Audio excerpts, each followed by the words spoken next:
എന്താ പ്രശ്നം?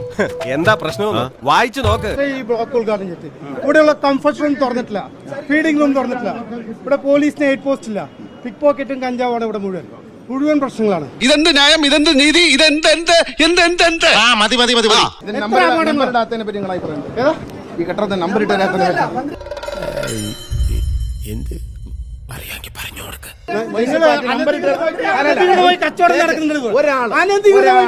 അനധികൃത കച്ചവടം നടക്കണം. പാർക്കിംഗിൽ ടെൻഡർ ചെയ്തിട്ട് ഇനി അതങ്ങ് വലിച്ചു നീട്ടണ്ട.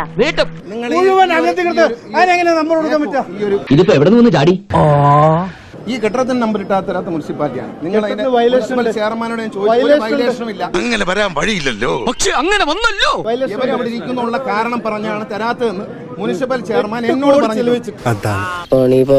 പല രാഷ്ട്രീയ പാർട്ടിക്കാരും നിങ്ങൾ എനിക്ക് ഇതുമായി ബന്ധപ്പെട്ട നിവേദനം തന്നിട്ടുണ്ടോ? ഇല്ലല്ലോ. നമ്മൾ എത്ര പ്രതിഷേധിച്ചിട്ടുണ്ട് സാർ.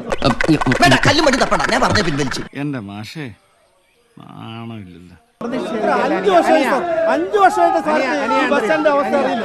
5 വർഷമായി ഈ നാളിനോടൊന്നും മിണ്ടാതിരിക്കാൻ പറ.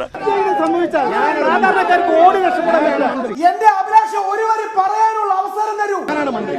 ഈ വിഷയങ്ങളിൽ നിങ്ങളുടെ നിവേദനം നിങ്ങളുടെ യൂണിയന്റെയോ പാർട്ടിയുടെ പേരോ എനിക്ക് തന്നിട്ടുണ്ടോ? സാർ ഇവിടുത്തെ പൊതുജനങ്ങളുടെ പ്രശ്നമാണ്. ഒരു ബസ് സ്റ്റാൻഡിൽ നിന്നോ വടി കൊടുത്ത് വാങ്ങിച്ച അടിയാണിത്. ഇനി ഒറ്റ വഴിയുള്ളൂ.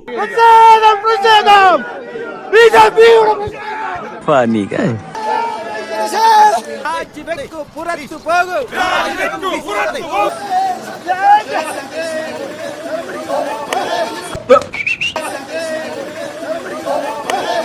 മോനെ സോറി, ഒരു ഗ്യാപ്പ് കണ്ടപ്പോ ഗോൾഡിക്കാൻ നോക്കിയത്. ഇയാൾ എന്താ തോന്നിയാസ കാണിച്ചെന്നറിയോ? വളരെ മോശമായിപ്പോ. സംസ്കാര സമ്പന്നമായ ഒരു പൈതൃകം അവകാശപ്പെടാനില്ലാത്തതിന് കുഴപ്പമാണ്. എന്താ കാണിക്കുന്നേ? നിനക്ക് അമ്മ പെങ്ങന്മാരൊന്നും ഇല്ലടാ. വൃത്തികെട്ട ഈ ചാവത്തിനോട്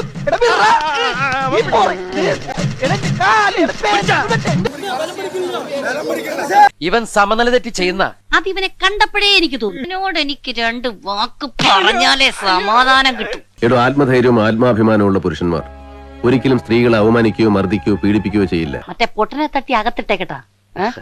അത്രയ്ക്കൊന്നും വേണ്ട. ഒരു 10-200 ഏത്തൊക്കെ ഇടിപ്പിച്ച് തലയും കുത്തിർത്തി കണ്ണിൽ മുളകൊടി ഇട്ടാൽ മതി. ഓക്കെ. പിന്നെ ഒരു കാര്യം ചെയ്യാം, രാവിലെ